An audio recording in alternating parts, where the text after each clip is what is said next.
आज हम लोग सेकेंड हार्मोन स्टार्ट करेंगे and the hormone is gibberellin. अब जिब्रेलिन की बात जब की जाती है तो सबसे पहला पॉइंट ये होता है कि जिब्रेलिन ऑक्सिन की ही तरह वीकली एसिडिक हार्मोन है। Weakly acidic hormone. दूसरी बात, जिब्रेलिन को एक केमिकल का डेरिवेटिव बताया जाता है, जिस केमिकल की बातचीत हम लोग बायोमोलिक्यूल्स में कर भी चुके हैं।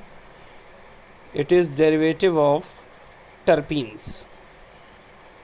टर्पीन्स का डेरिवेटिव है ये।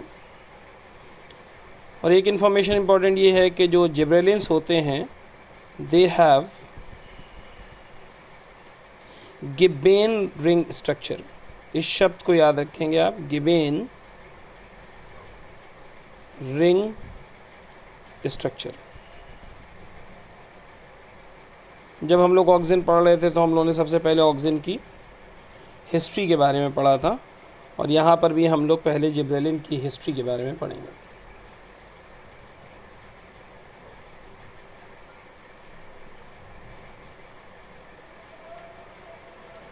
अब जिब्रेलिन की हिस्ट्री के लिए एक साइंटिस्ट का नाम आता है।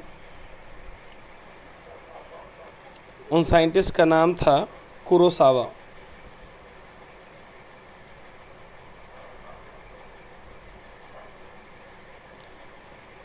कुरोसावा का एक ऑब्जर्वेशन है कि इन्होंने जापान में जो राइस फील्ड्स थी उसको ऑब्ज़र्व किया और ये पाया कि जो राइस फील्ड हैं वहाँ पर कुछ राइस की जो सीडलिंग हैं वो नॉर्मल हाइट की हैं,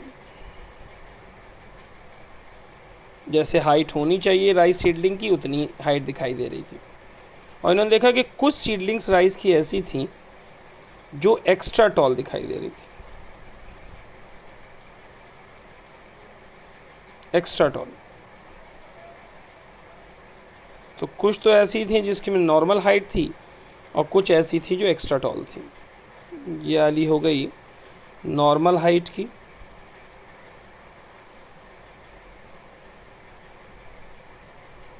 और ये हो गई एक्स्ट्रा टॉल। इन्होंने ये भी देखा कि जो सीडलिंग्स राइस की एक्स्ट्रा टॉल थी उनका कलर पेल येलो था, और साथ में ये सारी सीडलिंग्स स्टेराइल थी। तो ये इनका ऑब्जर्वेशन था कि इन्होंने कुछ सीडलिंग्स देखी, उसमें से कुछ नॉर्मल हाइट की और कुछ एक्स्ट्रा टॉल थी। जो एक्स्ट्रा टॉल थी वो पेल येलो कलर की और स्टेराइल थी। इन्होंने एक्स्ट्रा टॉल सीडलिंग्स को एग्ज़ामिन किया, इसको क्लोजली इसको स्टडी किया, और ये देखा कि जितनी भी एक्स्ट्रा टॉल सीडलिंग्स थीं इन सब सीडलिंग्स में एक फंजाई का इन्फेक्शन दिखाई दे रहा था, जिस फंजाई का नाम था गिब्रेला फ्यूजिक्यूरोए। ये एक फंजाई है जिसका इन्फेक्शन सारी टॉल सीडलिंग्स में दिखाई दिया। जिब्रेला फ्यूजिक्यूरोए फंजाई की परफेक्ट स्टेज है। फंजाई आपने पढ़ा है तो परफेक्ट और इम्परफेक्ट स्टेजेस पढ़ी होती हैं। इसी की इम्परफेक्ट स्टेज का नाम था फ्यूजेरियम मोनेलिफॉर्मी।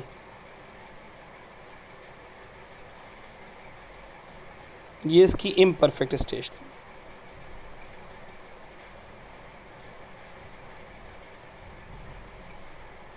ये इम्परफेक्ट स्टेज।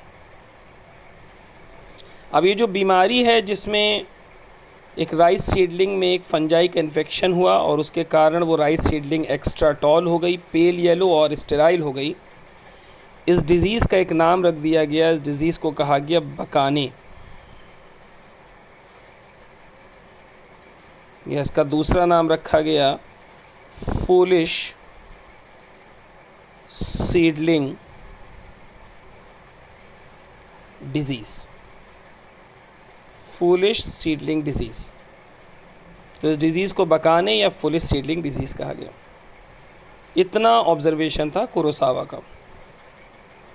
इसके बाद यहाँ पर एक साइंटिस्ट का और नाम आता है, वो हैं यबूता एंड सुमिकी। यबूता एंड सुमिकी। यबूता और सुमिकी ने ये ऑब्ज़र्व किया कि जो फंजाई है गिब्रेला फ्यूजिकोरॉय, वो एक ग्रोथ हार्मोन सिक्रीट करता है जिसको कहा जाता है gibberellic acid. Fungi secretes a growth hormone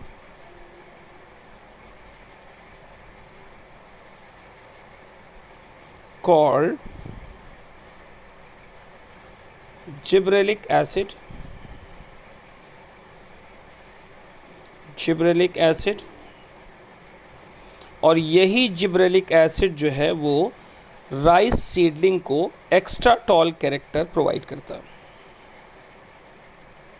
ये खोज थी यबूता एंड सुमिकी की।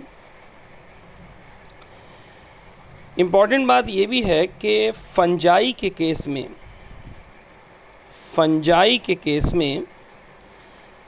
15 टाइप्स ऑफ जिब्रेलिक एसिड्स पाए जाते हैं।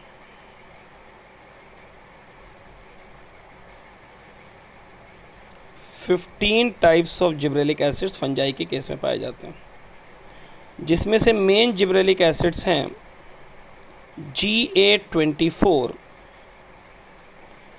And GA25। ये सबसे कॉमन है। अगर पूरे प्लांट किंगडम की बात की जाए, पूरे प्लांट किंगडम की, तो लगभग 100 से अधिक टाइप्स पाए जाते हैं जिब्रेलिक एसिड के।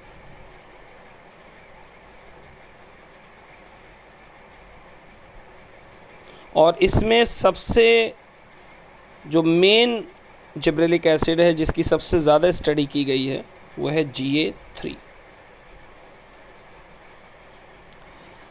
अब अगर कहीं पर जिब्रेलिक एसिड बन रहा है तो उसका प्रीकर्सर भी होना ज़रूरी है, यानी वो केमिकल जिससे जिब्रेलिक एसिड बनेगा। तो यहाँ हम लोग बात करेंगे कि जिब्रेलिक एसिड के प्रीकर्सर का क्या नाम है, यानी वो कौन सा केमिकल कंपाउंड है जिससे जिब्रेलिक एसिड बनता है।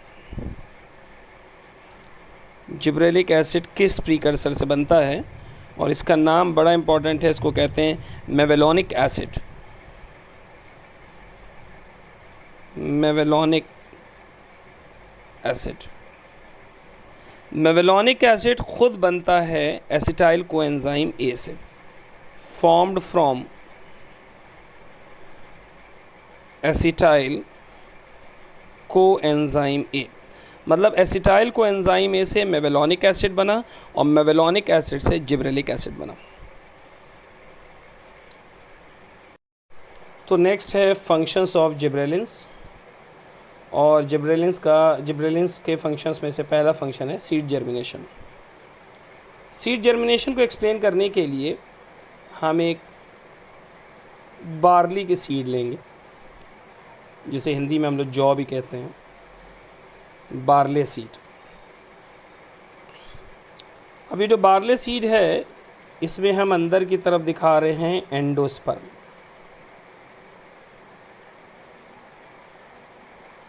ये एंडोस्पर्म है, ये है एंडोस्पर्म। बार्ले की सीड में एंडोस्पर्म में स्टोर्ड फूड मटेरियल स्टार्च होता है, और इस एंडोस्पर्म के चारों तरफ एक लेयर पाई जाती है। हम जानते हैं कि इस लेयर को हम लोग एलिरॉन लेयर कहते हैं। एलिरॉन लेयर जो है ये सीड में हम लोग पढ़ चुके हैं कि ये प्रोटीन की बनी होती है, मेनली प्रोटीन की। इस जगह पर यहाँ पर पाया जाता है सीड का एम्ब्रियो।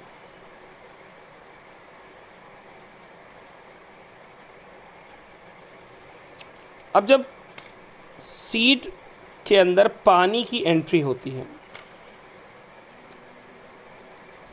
जर्मिनेशन से पहले जब सीड में पानी एंटर होता है तो पानी एंटर होने के कारण एम्ब्रियो एक्टिव हो जाता है, क्योंकि सीड के अंदर तो एम्ब्रियो इनएक्टिव स्टेट में पड़ा रहता है। जब पानी इसके अंदर एंटर करता है तो एम्ब्रियो एक्टिव हो जाता है, और फिर ये एम्ब्रियो एक्टिव होने के बाद जिब्रेलिक एसिड का फॉर्मेशन शुरू कर देता है। ये जो जिब्रेलिक एसिड है ये एम्ब्रियो में से बन के एलिरॉन लेयर के अंदर चली जाती है। एलिरॉन लेयर के जो सेल्स हैं उनके अंदर पाए जाने वाली उन जीन्स को ये जिब्रेलिक एसिड एक्टिवेट कर देता है, जो जीन्स हाइड्रोलिटिक एंजाइम्स बना रही होती है। यानी सबसे पहले तो बात हुई कि एम्ब्रियो एक्टिव हुआ, उसने जिब्रेलिक एसिड सिक्रीट किया, जिब्रेलिक एसिड एलिरॉन लेयर में पहुंच गया, और जब जिब्रेलिक एसिड एलिरॉन लेयर में पहुंचा तो उसने उन जीन्स को एक्टिवेट कर दिया जो जीन्स हाइड्रोलिटिक एंजाइम्स का फॉर्मेशन करती हैं। जीन्स एक्टिवेटेड होंगी और यहाँ पर हाइड्रोलिटिक एंजाइम्स बनना शुरू हो जाएंगे। अब कौन कौन से हाइड्रोलिटिक एंजाइम्स बनेंगे? कहते हैं मेनली 3। एक तो अल्फ़ा एमाइलेज, दूसरा न्यूक्लियस और तीसरा प्रोटीएज। इसमें से अल्फ़ा एमाइलेज एंजाइम एंडोस्पर्म में प्रेजेंट स्टार्च का ब्रेकडाउन कर देगा, यानी there will be breakdown of starch. कहाँ पर है ये स्टार्च? एंडोस्पर्म में। जब ब्रेकडाउन होगा तो शुगर्स बनेंगी, सिंपल शुगर्स, और यही सिंपल शुगर्स जो होती हैं वो एक्ट करने लगेंगी एज रेस्पिरेटरी सबस्ट्रेट, यानी इनकी मदद से रेस्पिरेशन कराया जाएगा। रेस्पिरेटरी सबस्ट्रेट की मदद से रेस्पिरेशन होगा और रेस्पिरेशन के बाद बन के तैयार होगा एटीपी, और this ATP is utilised in seed germination.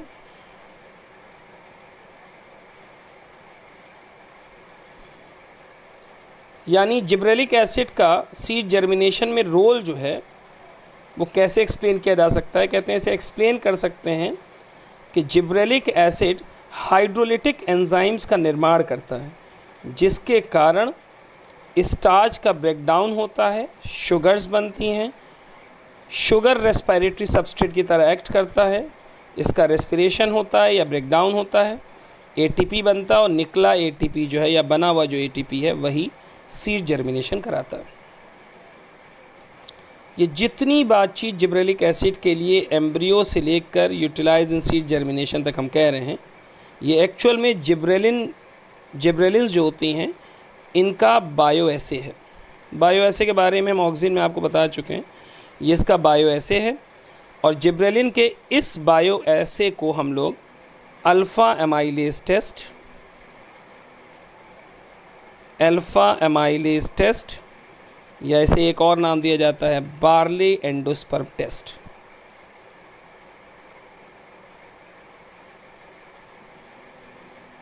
Barley endosperm test. इसका एक कमर्शियल यूजेज भी है जिब्रेलिक एसिड का, वो ये है कि जो बार्ली सीड का स्टार्ची एंडोस्पर्म होता है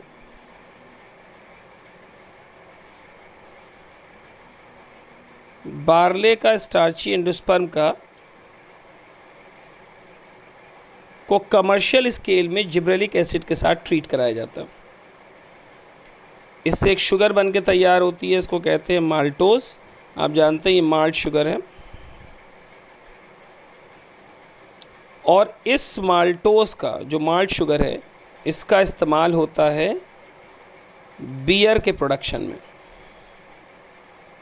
ब्रूइंग इंडस्ट्रीज़ में, जितनी ब्रूइंग इंडस्ट्रीज़ होती हैं उसमें बियर का प्रोडक्शन जो है, ब्रूइंग इंडस्ट्रीज़ में बियर का प्रोडक्शन जो है वो मेनली होता है with the help of gibberellic acid. Beer जिसे लिकर के फॉर्म में यूज़ करते हैं, इसका प्रोडक्शन होता है। अब अगले फंक्शन की बात कर ली जाए। अगला फंक्शन है इसमें बोल्टिंग। अब बोल्टिंग क्या है, इसको एक्सप्लेन करने से पहले हम लोग एक टर्म की स्टडी करेंगे जिसको कहा जाता है रोजेट प्लांट।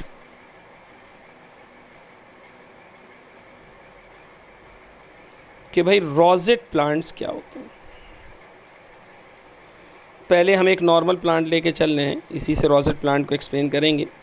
ये एक पॉट है, इसके अंदर ये एक प्लांट, इसमें एक प्लांट लगा हुआ है, और इस प्लांट के स्टेम मैंने दिखाया है। इसमें जो मैं ये हॉरिजॉन्टल लाइंस बना रहा हूँ ये सब नोड हैं, और हमें मालूम है कि नोड से ही लीव्स का प्रोडक्शन होता है, नोड से ही लीव्स निकलती हैं, और नोड के बीच का हिस्सा कहलाता है इंटरनोड। अगर कोई पूछे कि इंटरनोड कैसे बनता है तो कहते हैं इंटरनोड का प्रोडक्शन होता है by the activity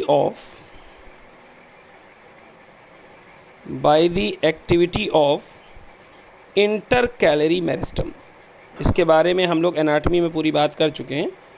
intercalary meristem की वजह से ही, या इंटरकैलरी मेरिस्टम की एक्टिविटी की वजह से ही इंटरनोड का प्रोडक्शन होता है। तो इंटरनोड का फॉर्मेशन हो रहा है due to the activity of intercalary meristem. मान लेते हैं किसी प्लांट में इंटरकैलरी मेरिस्टम की एक्टिविटी बहुत कम है, एक्टिविटी लो है।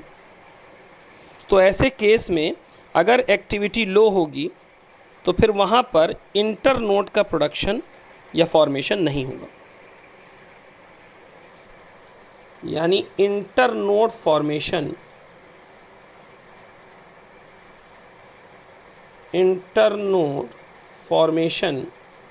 नहीं होगा।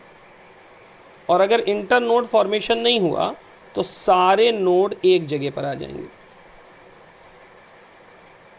जैसे ये इंटरनोड है, ये नहीं बना तो ये जितने नोड हैं ये सब एक जगह पे आ जाएंगे और कुछ इस तरह से दिखाई देंगे।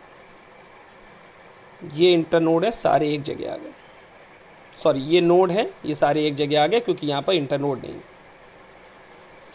अब इस नोड से बहुत सारी लीव्स एक ही जगह पर निकली दिखेंगी, क्योंकि इंटरनोड तो है नहीं तो अलग अलग जगह से दिखेंगी नहीं, सब एक ही जगह से लगेगा, एक जगह से निकलती नज़र आ रही है।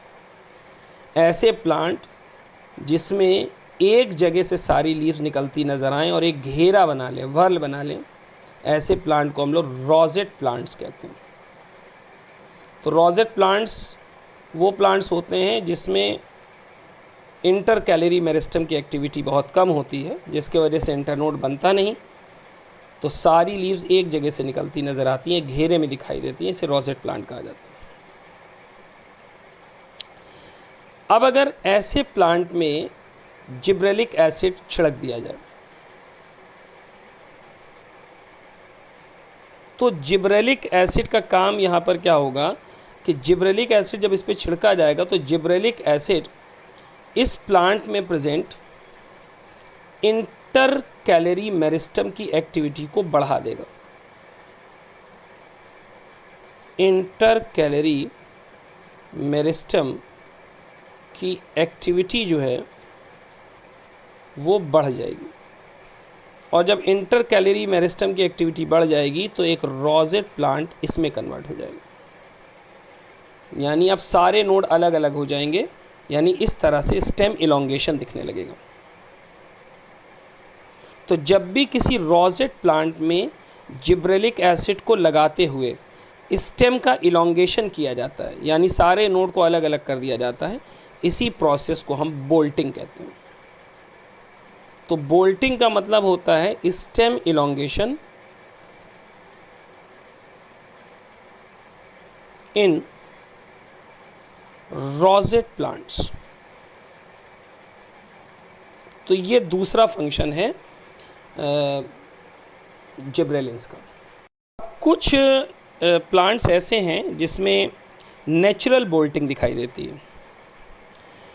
इन प्लांट्स में फ्लावरिंग से पहले बोल्टिंग हो जाती है और उन प्लांट्स का नाम है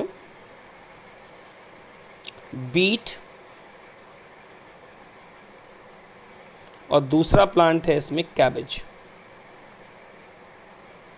बीट और कैबेज में नेचुरल बोल्टिंग दिखाई देती है, यानी आपको बाहर से जीए नहीं डालना है, फ्लावरिंग से पहले अपने आप जीए का लेवल बढ़ जाएगा जिब्रेलिन्स का और इसमें बोल्टिंग हो जाएगी। तो नेचुरल बोल्टिंग होती है इसमें, लेकिन ये नेचुरल बोल्टिंग दिखाई देती है बिफोर फ्लावरिंग।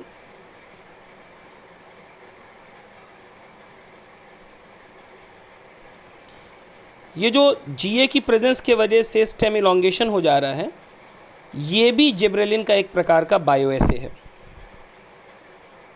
एक बायोएसे हमने आपको सीड जर्मिनेशन में बताया, एक हम बोल्टिंग में बता रहे हैं। ये भी बायोएसे है और इस बायोएसे का नाम देखिए क्या है, इसे कहते हैं dwarf pea test. Dwarf pea test. दूसरा बायोएसे है इसमें ड्वार्फ मेज टेस्ट। इसको थोड़ा सा डिस्कस कर लिया जाए। एक प्लांट है पी का या मेज का जो बौना है और ये जेनेटिकली बौना है, यानी जेनेटिकली ड्वार्फ है। अगर ऐसे जेनेटिकली ड्वार्फ पी प्लांट पे या मेज प्लांट पे जिब्रेलिक एसिड का छिड़काव कर दिया जाए तो उसमें स्टेम इलोंगेशन दिखाई देने लगती है। इस प्रकार से ये जिब्रेलिन का एक ऐसे बायोएसे है। अब हम लोग आते हैं तीसरे फंक्शन की तरफ। तीसरा फंक्शन इसमें है कि gibberellins are used to increase fruit size. जो फल होते हैं उनके साइज को बढ़ाने में उपयोगी होता है ये जिब्रेलिन। मार्केट में एक फॉर्मूलेशन मिल जाएगा आपको फ्रूट साइज़ बढ़ाने का। एग्रीकल्चर में या एग्रीकल्चर से जुड़े लोग या हॉर्टिकल्चर से जुड़े लोग इसका काफ़ी इस्तेमाल करते हैं। वो फॉर्मूलेशन या वो कमर्शियल प्रोडक्ट जो मार्केट में अवेलेबल है जो फ्रूट साइज़ को बढ़ा देता है उसको कहते हैं पोमैलिन। POMALIN, पोमैलिन। पोमैलिन कमर्शियल प्रोडक्ट है, कमर्शियल नेम है उस केमिकल का जो फ्रूट साइज़ को बढ़ा देता है। अब इस केमिकल में क्या क्या पाया जाता है तो कहते हैं एक तो इसमें साइटोकाइनिन्स पाए जाते हैं पोमैलिन में, और दूसरा इस पोमैलिन में पाए जाते हैं जिब्रेलिक एसिड्स। तो पोमैलिन में साइटोकाइनिन और जिब्रेलिक एसिड पाए जाते हैं। साइटोकाइनिन में कौन सा मुख्य साइटोकाइनिन पोमैलिन में पाया जाता है, उसका नाम बड़ा इंपॉर्टेंट है, उसे कहते हैं बैप। ये शॉर्ट फॉर्म है, इसका फुल फॉर्म बहुत ज़रूरी है। इसको कहते हैं benzyl amino purine. Benzyl amino purine. और जिब्रेलिक एसिड में जो मेन जिब्रेलिक एसिड हैं जो पोमैलिन में पाए जाते हैं वो हैं GA4 एंड GA7। बहुत इंपॉर्टेंट कॉन्सेप्ट है ये। पोमैलिन कमर्शियल प्रोडक्ट है। अब हम लोग आते हैं कि पोमैलिन किन फ्रूट्स में फ्रूट साइज़ को बढ़ाता है। तो पोमैलिन के लिए हम लोग दो फ्रूट्स के केसेस पढ़ेंगे जहां साइज़ बढ़ाता है ये। पहला है एप्पल का। पोमैलिन एप्पल के केस में फ्रूट साइज भी इंक्रीज करता है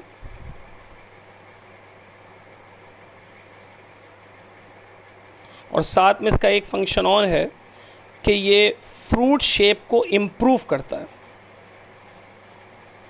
फ्रूट साइज को बढ़ाता है और फ्रूट शेप को इम्प्रूव करता है।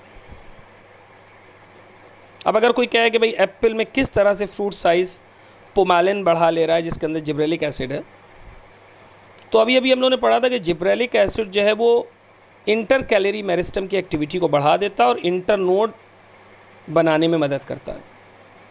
और हमें मालूम है कि एप्पल जो हमारा फ्रूट है इसके अंदर जो जिस पार्ट को हम लोग खाते हैं वो थैलेमस है, यानी एडिबल पार्ट कौन सा है, थैलेमस। और हम लोग फ्लावरिंग प्लांट में पढ़े रहते हैं कि थैलेमस कुछ और नहीं बल्कि इंटरनोड होता है। तो जब आप पुमालिन डालते हैं जिसके अंदर जिब्रेलिक एसिड है, तो वो एप्पल के प्लांट में प्रेजेंट जो थैलेमस होता है यानी इंटरनोड, उसको बढ़ा देता है। तो जब थैलेमस या इंटरनोड का साइज़ बढ़ जाएगा तो अल्टीमेटली जो है एप्पल का या एप्पल का फ्रूट साइज़ भी बढ़ जाएगा। ये इसका एक कारण है। दूसरा पार्ट जो यहाँ पर है वो ग्रेप्स के केस में हम लोग जानते हैं कि ग्रेप्स हमेशा क्लस्टर्स में पाए जाते हैं। कोई पूछे कि भाई ग्रेप्स क्लस्टर्स में क्यों पाए जाते हैं, कहते हैं क्योंकि ग्रेप्स में जो स्टॉक होती है फ्रूट की वो बहुत छोटी होती है। मान लीजिए ये एक पार्ट है, छोटी छोटी स्टॉक्स हैं बहुत सारी और सब पे ग्रेप्स इस तरह से लगे हुए। तो क्लस्टर में इस वजह से हैं क्योंकि इनकी स्टॉक्स बहुत छोटी हैं। जब स्टॉक्स छोटी होंगी तो सारे जो अंगूर हैं या ग्रेप्स हैं वो पास पास आ जाएंगे, झुंड में आ जाएंगे। तो अगर कोई पूछे कि क्लस्टर्स में ग्रेप्स क्यों होते हैं, तो कहा जाएगा क्योंकि इनकी जो स्टॉक होती है वो बहुत छोटी होती है। ये जो स्टॉक है ये भी इंटरनोड है। अगर यहाँ पर हम जब अंगूर जो होते हैं वो जब झुंड में होते हैं, तो जब झुंड में होंगे तो एक दूसरे को टच करेंगे। जैसे एक अंगूर ये है, छोटा सा स्टॉक है इसका, दूसरा अंगूर ये है, इसकी छोटी सी स्टॉक है। छोटी स्टॉक होने की वजह से झुंड में, और झुंड में होने की वजह से ये एक दूसरे को टच करते रहते हैं। जब अंगूर एक दूसरे को टच करते हैं तो अल्टीमेटली अंगूर में ग्रोथ जो होती है वो इनहिबिट हो जाती है। टच करने की वजह से अंगूर की ग्रोथ जो होती है वो इनहिबिट कर जाती है, छोटे साइज़ के रह जाते हैं। अब एक बार आपने जिब्रेलिक एसिड डाल दिया, छिड़क दिया इस पर, तो अल्टीमेटली जो स्टॉक है यानी इंटरनोड है वो बड़ा हो जाएगा। जब स्टॉक और इंटरनोड बड़े हो जाएंगे तो अंगूर दूर दूर हो जाएंगे। अब जब अंगूर दूर हो जाएंगे और टच नहीं करेंगे तो ग्रोथ इनहिबिट नहीं होगी। अल्टीमेटली अंगूर जो है यानी जो ग्रेप्स हैं इनका साइज़ बढ़ जाएगा। तो इस तरह से पुमालिन ग्रेप्स के केस में फ्रूट साइज़ को इंक्रीज़ करता है। अगले फंक्शन पे आ जाएं भाई हम लोग। फोर्थ है फंक्शन इसका, increase sugar cane productivity. Increase sugar cane productivity.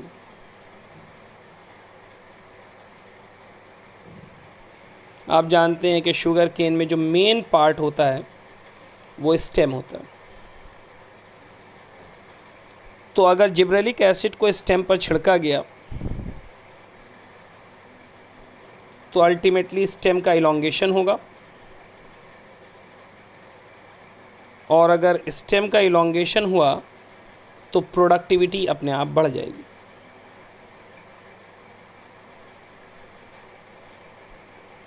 देखा ये गया है कि प्रोडक्टिविटी बढ़ जाती है शुगर केन की जिब्रेलिक एसिड छिड़कने पर। कितनी बढ़ती है इसके लिए एक डेटा भी है, 20 टन्स बढ़ जाती है पर एकड़। एक एकड़ में 20 टन बढ़ जाती है।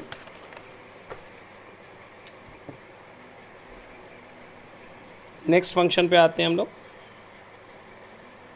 नेक्स्ट है इंड्यूस फ्लावरिंग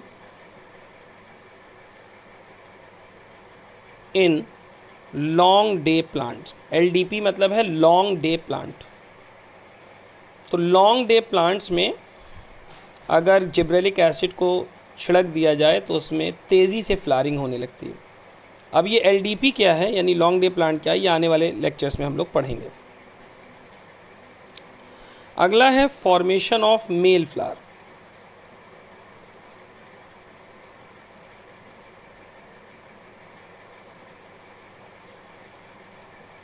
प्लांट में लगभग जितने हार्मोन हैं सब के सब हार्मोन फीमेल फ्लावर के फॉर्मेशन को प्रमोट करते हैं। जिब्रेलिन्स अकेले ऐसे हार्मोन हैं जो फीमेल फ्लावर के फॉर्मेशन को प्रमोट नहीं करते बल्कि मेल फ्लावर के फॉर्मेशन को सपोर्ट करते हैं। इसी कारण से जिब्रेलिन्स को मेल स्टेरॉयडल हार्मोन भी कहा जाता है, क्योंकि ये अकेले ऐसे हार्मोन हैं जो मेल फ्लावर्स को बनाते हैं। अधिकतर प्लांट हार्मोन्स फीमेल फ्लावर का प्रोडक्शन करते हैं। इसके बाद है इसमें डिले सेनेसेंस। इसमें ख़ास कुछ बताने वाला नहीं है, इसके छिड़काव से एजिंग धीमी हो जाती है। अगली एक इम्पॉर्टेंट फंक्शन या लास्ट फंक्शन है कि जो जिब्रेलिन्स होते हैं वो ऐसे कॉनिफर्स में सीड फॉर्मेशन को बढ़ा देते हैं जो कॉनिफर्स जुवेनाइल फेज़ में होते हैं। मतलब अभी कॉनिफर का प्लांट छोटा है, मैच्योरिटी फेज़ में नहीं आया, इसका मतलब अभी उसमें फर्टिलाइजेशन नहीं हो सकता और सीड नहीं बन सकते। लेकिन अगर आप जुवेनाइल कॉनिफर पर जीए का छिड़काव कर दें, यानी जिब्रेलिक एसिड का छिड़काव कर दें, तो ऐसे कॉनिफर्स में सीड फॉर्मेशन होने लगता है जुवेनाइल फेज़ में ही। Seed formation is enhanced. इसका मतलब क्या है? इसका मतलब ये है कि जिब्रेलिक एसिड जो है स्पीड्स अप, तेज़ कर देता है, speeds up the maturity in conifers. Conifers में मैच्योरिटी को तेज़ कर देता है जिब्रेलिक एसिड। तो ये फंक्शंस हुए जिब्रेलिक एसिड के या जिब्रेलिन्स के। नेक्स्ट क्लास में या नेक्स्ट लेक्चर में हम लोग तीसरे हार्मोन की स्टडी करेंगे, which is cytokinin. Thank you.